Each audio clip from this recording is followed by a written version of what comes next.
আমার বাংলাদেশে সফর ছিল 1 জানুয়ারি, 2 জানুয়ারি, 3 জানুয়ারি, 7 জানুয়ারি, 22-23। আমি ক্যান্সেল করেছি, অনেকগুলো কারণ আছে।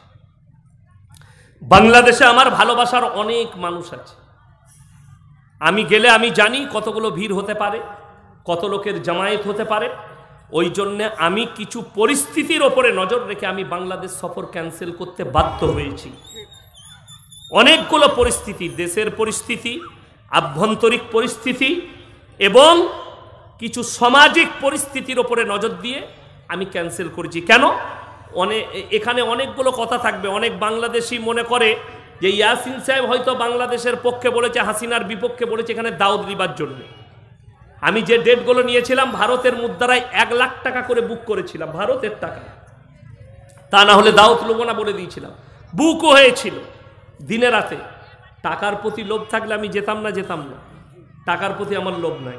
আমার লোভ হচ্ছে দিন ইসলামের প্রতি, আল্লাহর জন্য আমার জান কুরবান, কোরআনের জন্য জান কুরবান। যেখানে মুসলমান অত্যাচারিত, যেখানে শুনেলেন কেউ যদি একটা মানবকে অন্যায়ভাবে হত্যা করে, সে গোটা মানব জাতিকে হত্যা করলো, এটা কোরআন। কেউ যদি একটা মানুষের উপকার করে, সে গোটা মানব জাতির উপকার করলো। আল্লাহ রসুল সাল্লাল্লাহু আলাইহি সাল্লামের হাদিস আছে, তোমরা ততক্ষণ মুসলিম হতে পারবে না, মুমিন হতে পারবে না, যতক্ষণ পর্যন্ত তোমার কাছ থেকে তোমার প্রতিবেশী সুরক্ষিত নয়। আপনার বাড়ির পাশে কে বসবাস করছে দেখো না, সে দলিত হোক, আদিবাসী হোক, খ্রিস্টান হোক, ইহুদি হোক, সে যে ধর্মেরই হোক, সে ক্ষুধার্ত হলে খাবার দাও, বস্ত্রহীন হলে বস্ত্র দাও, বিপদে পড়লে পাশে দাঁড়াও। তার মানে এটা নয় যে তার ধর্মটা আপনাকে মানতে হবে। আপনি হেল্প করুন, বিপদে পড়েছে। রসুল সাল্লাল্লাহু আলাইহি সাল্লামের একটা হাদিস শুনেছেন, রাস্তা দিয়ে নবীজি পেরিয়ে যাচ্ছে, একজন মুশরিকের বিটি, হাতেম তায়ের বিটি, মাথায় কাপড় নাই। নবীজি পাগড়িটা খুলে তার মাথায় চাপালেন। সাহাবীরা বললেন, ইয়া রাসূলুল্লাহ, এটা কাফের মুশরিকের বিটি। নবীজি বললেন, হে আমার সাহাবীরা শোনো, আমি মেয়েদের মাথা ঢাকতে এসেছি, খুলতে আসিনি। জোরে বলুন সুবহানাল্লাহ। নবীজি ধর্ম জাত দেখেননি, মহিলা দিকে ঢাকতে এসেছি, পর্দা করতে এসেছি। আমার মায়ের দিকে অনুরোধ করব, পর্দায় এসো। আমি লাস্টে বলবো, কোরআনে পারা কটা আছে? কথা বলেন। 30টা কোরআনে আছে, শুনেলেন। কেউ যদি আজকে 1 টাকা দান করে থাকেন, মনে মনে ভাববেন, আল্লাহ আমাকে দেনেওয়ালা বানিয়েছো, আমাকে চাহনেওয়ালা বানাও। কত লোক হাত পাচ্ছে, ওয়া আতিদাল কুরবা, তোমার কাছের গরিব হাত পাতলে তাদের হাতকে ফিরিও না। ওয়াল ইয়াতামা ওয়াল মাসাকিন, এতিম আর মিসকিন যদি হাত পাতে তার হাতকে ফিরিও না। ওয়াবনাস সাবিলি ওয়ালা তুবাদ্দিত তাবদীরা, আর মুসাফির যদি হাত পাতে তার হাতকে ফিরিও না। বাংলাদেশের গিয়াসউদ্দিন তাহেরি গ্রেপ্তার নিয়ে বিস্তারিত আলোচনা করুন। আরে আমি তার নামই তোবা, এমন লোকের নাম করলেন, কি বললেন, বড় কষ্ট লাগে। বাউল বুষ্টুমদের নাম লিতে আমাকে কিরকম লাগে। এগুলো বাউল বুষ্টুম লোক, আমি দেখলাম গোপনে পালিয়েছে। যাই হোক, আমাদিকে বক্তা দিকে হোক, যে কোনো সেলিব্রিটি লোককে উচিত, যেখানে গেলে বিপদের আশঙ্কা থাকবে, লোকের জমায়েতের মারামারি হবার সম্ভব থাকবে, সেই জায়গায় যাওয়া উচিত নয়। হতে পারো না, চিরতরে বন্ধ হবে তোমার নিঃশ্বাস, হবে এলাম তোমারই নাম মসজিদে মাইকে, হবে এলাম তোমারই নাম মসজিদে মাইকে। বাড়িওয়ালা নাই রে, বাড়ি নাই রে দুনিয়াতে, গাড়িওয়ালা নাই রে, গাড়ি নাই রে দুনিয়াতে, টাকাওয়ালা নাই রে, টাকা নাই রে দুনিয়াতে, জমিওয়ালা নাই রে, জমি নাই রে দুনিয়াতে। চোখের পলকে তুমি হতে পারো লাশ, চিরতরে বন্ধ হবে তোমার নিঃশ্বাস, হবে তোমারই নাম মসজিদের মাইকে। বাড়িওয়ালা নাই রে, বাড়ি নাই রে দুনিয়াতে, গাড়িওয়ালা নাই রে, গাড়ি নাই রে দুনিয়াতে। তোমার ভয়ে থাকতো মানুষ ছিল বাহাদুরি, ভাবনি হাওয়ায় ওরা তুমি যে রঙিন ঘুড়ি। তোমার ভয়ে থাকতো মানুষ ছিল বাহাদুরি, ভাবনি হাওয়ায় ওরা তুমি যে রঙিন ঘুড়ি। সুতোয় টান দিলে মাবুদ ও সুতোয় টান দিলে মাবুদ পারবে না থাকিতে বাড়িওয়ালা নাই রে বাড়ি নাই রে দুনিয়াতে গাড়িওয়ালা নাই রে গাড়ি নাই রে দুনিয়াতে বাড়ি গাড়ি মিল ফ্যাক্টরি টাকার পাহাড় বিলাসিতায় কেটেছে জীবন কত অহংকার দামি কাপড় ছেড়ে হবে ও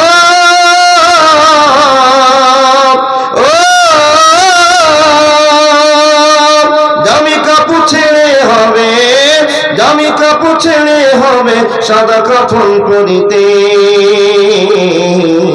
বাড়িওয়ালা নাই রে বাড়ি নাই রে দুনিয়াতে গাড়িওয়ালা নাই রে গাড়ি নাই রে দুনিয়াতে চোখের পলকে তুমি হতে পারো না চিরতরে বন্ধ হবে তোমার নিঃশ্বাস হবে এলাম তোমারই না মসজিদের মাইকে হবে এলাম তোমারই না মসজিদের মাইকে বাড়িওয়ালা নাই রে বাড়ি নাই রে দুনিয়াতে গাড়িওয়ালা নাই রে গাড়ি নাই রে দুনিয়াতে টাকাওয়ালা নাই রে টাকা নাই রে দুনিয়াতে জমিওয়ালা নাই রে জমি নাই রে দুনিয়াতে লিল্লাহি তাকবীর হইবে সাদের এই দেহ মাটিতে খাইবে শূন্য হবে জিন্দেগানি কার লাগিয়া এত মায়া এত চোখের পানি রে মন কার লাগিয়া এত মায়া এত চোখের পানি রঙিলে পৃথিবী ছাড়িতে হইবে সাদের এই দেহ মাটিতে খাইবে শূন্য হবে জিন্দেগানি কার লাগিয়া এত মায়া এত চোখের পানি রে মন কার লাগিয়া এত মায়া এত চোখের পানি সন্ধ্যা হলে ডুবিবে বেলা সঙ্গ হবে ভবেরি মেলা সন্ধ্যা হলে ডুবিবে বেলা সঙ্গ হবে ভবেরি মেলা কেউ বা দেবে আখেরি গোসল কেউ বা দেবে আখেরি গোসল কেউ বানবে আতর দানি কার লাগিয়া এত মায়া এত চোখের পানি রে মন কার লাগিয়া এত মায়া এত চোখের পানি রঙিন এই পৃথিবী ছাড়িতে হইবে সাদের এই দেহ মাটিতে খাইবে শূন্য হবে জিন্দেগানি কার লাগিয়া এত মায়া এত চোখের পানি রে মন কার লাগিয়া এত মায়া এত চোখের পানি এত আশার বাসা তোমার নিমিষেতে হবে চুরমার এত আশার বাসা তোমার নিমিষেতে হবে চুরমার কেউ বা ডাকবে মামা করে কেউ বা ডাকবে মামা করে সারা তো দেবে না জননী কার লাগিয়া এত মায়া এত চোখের পানি রে মন কার লাগিয়া এত মায়া এত চোখের পানি রঙিন এই পৃথিবী ছাড়িতে হইবে সাদের এই দেহ মাটিতে খাইবে, শূন্য হবে জিন্দেগানি। কার লাগিয়া এত মায়া, এত চোখের পানি রে মন, কার লাগিয়া এত মায়া, এত চোখের পানি। উপস্থিত সম্মানীয় সুযোগ্য